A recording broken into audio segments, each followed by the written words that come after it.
Bonjour ou bonsoir chers amis, jeunes et animateurs, on espère que vous allez bien et que vous préparez à vivre un beau temps de carême, peut-être pour devenir plus libre, avec le parcours La liberté ta terre promise, organisé par le service des jeunes, qui sait? En tout cas, au programme de cette émission, Je le veux, sois purifié, retour sur l'évangile du dimanche avec le Père Étienne, suite et fin de la vie de Sainte Catherine Tecagvita, seconde patronne des missions, suivie de la prière avec Sœur Agnès, le récit de Séverin sur la route école qu'il a vécue à Noël avec les scouts d'Europe, et enfin, les premières minutes du dernier clip Rien qu'aujourd'hui de Nancy Pop Worship. Alors on commence sans plus tarder, bienvenue à ce nouveau rendez-vous des audacieux. Dans les étoiles, je peux voir ta majesté. Si tu le veux, tu peux me purifier. Jésus répondit aux lépreux, je le veux, sois purifié. Jésus veut notre vie à chacun. Il veut que nous vivions. Il est tout entier tendu vers cela. Il n'y a personne autour de nous qui veuille à ce point notre réussite, notre bonheur. Le « je veux te guérir » de Jésus l'a poussé à sortir de lui-même, à se faire homme, à donner sa vie. Alors, si du côté de Jésus, il y a cette volonté pour nous, c'est-à-dire cet amour, Jésus veut que nous réussissions. Si du côté de Jésus, il y a cette volonté pour nous, demandons-nous, nous aussi, très sérieusement, ce que nous voulons pour notre vie. Ne répondons pas trop vite à cette question. Que voulons-nous ? Que voulons-nous le plus profondément ? Mettons sur un papier nos réponses. Je veux être heureux, sûrement.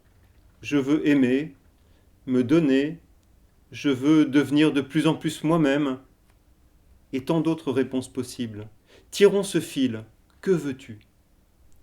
Et une fois que nous saurons vraiment ce que nous voulons, au plus profond, alors un très grand pas sera fait. Nous aurons notre terre promise, notre horizon, notre but. Le chemin sera beau, difficile, inattendu, mais avec Jésus qui veut notre bonheur, notre réussite bien plus que nous, avec Jésus, ce sera un chemin sûr. Bonne entrée en carême. Nous nous étions quittés la dernière fois sur le récit du voyage épique de Sainte Catherine Tecagvita, qui fuyait les persécutions de sa tribu, direction la mission Saint-François-Xavier, où elle va achever son pèlerinage sur cette terre. La mission Saint-François-Xavier, c'était une mission jésuite au bord du fleuve Saint-Laurent, où se retrouvaient des Amérindiens de tout clan, parfois enseignement ennemi, et qui désormais vivent dans la paix, en partageant leur foi en Jésus-Christ. Catherine y trouve un lieu où elle va pouvoir pleinement s'épanouir dans sa vie contemplative intense et dans ses activités au service de ses frères. Elle va notamment enseigner le catéchisme aux enfants amérindiens et visiter les malades dont elle va prendre le plus grand soin. Chaque matin, avant même que les prêtres soient levés, et Dieu le sait que les prêtres se lèvent de bonne heure, elle se rend à la chapelle, pieds nus dans la neige, et elle s'agenouille devant la porte en adoration, en attendant son ouverture, avant de passer des heures en oraison devant le Saint-Sacrement. Elle accompagne sa vie de prière de mortification extrême pour s'unir aux souffrances du Christ et comprendre sa passion, notamment en se plantant des épines dans le corps, à tel point que son père spirituel est obligé de la modérer. Quand je me suis renseigné sur la vie de Sainte Catherine, j'ai regardé la vidéo d'un prêtre qui soulignait que quand même, ces mortifications venaient nous interroger un peu aujourd'hui, nous qui vivons pour la plupart, il faut bien le reconnaître, dans un certain confort. Même si ces mortifications étaient sans doute un peu trop extrêmes, j'étais d'accord avec lui quand il disait qu'il y avait sans doute un équilibre à trouver entre ce genre de pratique et notre vie chrétienne d'aujourd'hui.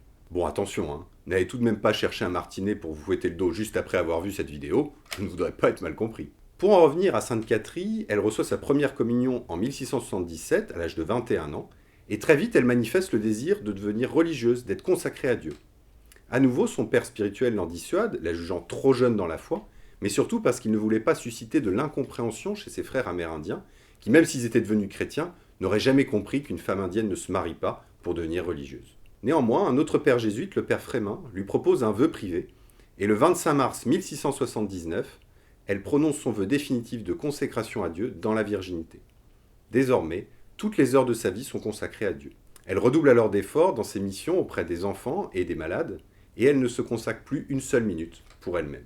Sa vie contemplative devient tellement intense que certains prêtres diront qu'elle a atteint l'union divine, c'est-à-dire un cœur à cœur intense et parfait avec Dieu, à tel point que, pour reprendre les mots de saint Paul, ce n'est plus elle qui vit, mais le Christ qui vit en elle. Et forcément, quand on se donne à Dieu et à son prochain d'une telle manière, la santé a tendance à vite décliner. Et notre jeune sainte est obligée d'être alitée. Désormais, ce sont les enfants qui viennent à elle pour l'écouter parler de la Vierge Marie, de Jésus, de l'histoire du salut ou encore des saints. Plus elle s'approche de la mort, plus son visage devient rayonnant. Au moment où elle va mourir, sa chambre est remplie d'Amérindiens et de pères jésuites qui l'accompagnent par la prière dans ses derniers moments. Elle meurt un mercredi saint, avec pour dernier mot prononcé en iroquois « Jésus, je vous aime ». Son visage va même être comme transfiguré, et certains témoins diront que les marques laissées par l'épidémie de petite vérole ont disparu peu après sa mort. Il se trouve que Katri Tekakwitha est morte à l'âge de 24 ans, comme une certaine Sainte Thérèse de l'Enfant Jésus, dont le visage rayonnait aussi au moment de son passage vers le ciel. Et justement, Sainte Katri va être désignée seconde patronne des missions derrière Sainte Thérèse, peu après sa béatification par Saint Jean-Paul II en 1980. Elle sera canonisée en 2012 par Benoît XVI, faisant d'elle la première sainte amérindienne, elle qui fut l'instrument de Dieu pour attirer au Christ ses frères d'Amérique du Nord.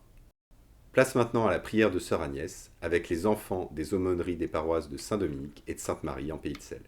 Au nom du Père et du Fils et du Saint-Esprit. Amen.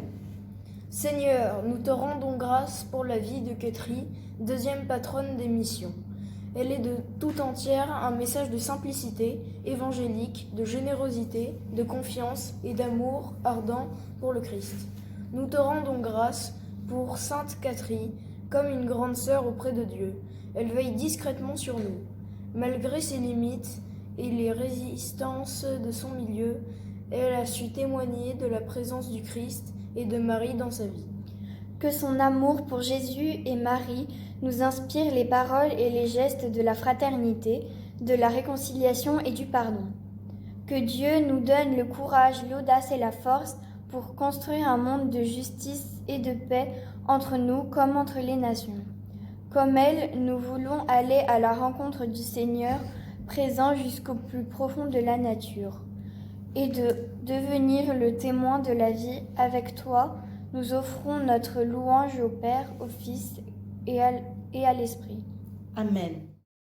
Bonjour à tous, je m'appelle Séverin Pierre, j'ai 17 ans et du coup je suis routier scout d'Europe au clan Nancy-Metz à Nancy. J'aimerais du coup vous parler d'une expérience, d'une aventure que j'ai pu faire pendant les vacances de Noël.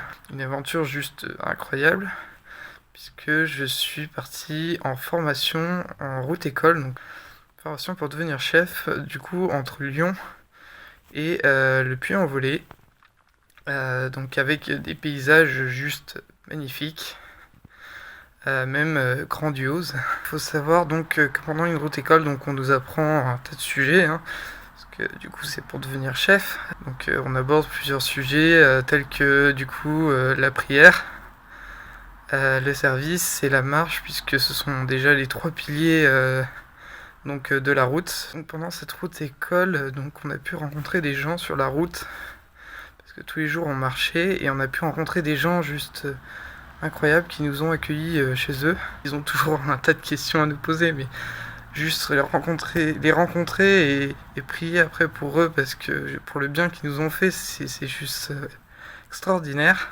Après, quelque chose qui m'a vraiment marqué pendant cette route école, je pense que c'est la chose qui m'a le plus marqué, c'était la journée désert. Donc la journée désert, c'est pendant une journée, on marche tout seul, on est tout seul au milieu de la création de Dieu, donc vraiment on est tout seul avec Dieu et on parle avec lui, on va parler à personne d'autre et c'est juste magnifique. Ce qui est aussi très magique, c'est même extraordinaire, c'est que du coup j'ai pu rencontrer des gens qui venaient du 4 coins de la France, vraiment des gens incroyables que je suis pas prêt d'oublier, quoi.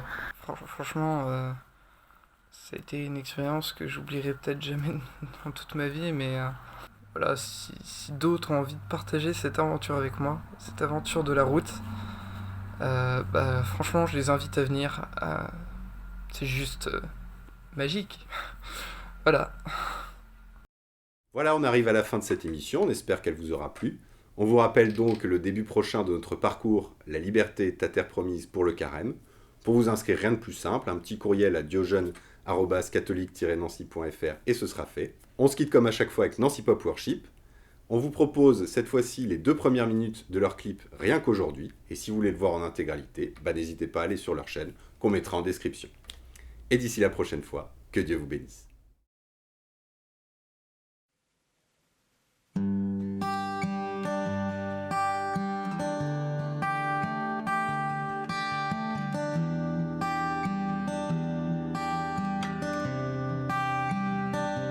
Rien qu'aujourd'hui, j'essaierai de vivre sans tenter de résoudre le problème de ma vie. Rien qu'aujourd'hui, je serai heureux du bonheur qui m'attend. À chaque pas, à chaque instant, cette joie, oh cette joie d'avoir été créé pour le bonheur. Cette joie, oh cette joie, oh Seigneur, quel bonheur de savoir que toujours tu veilleras sur moi.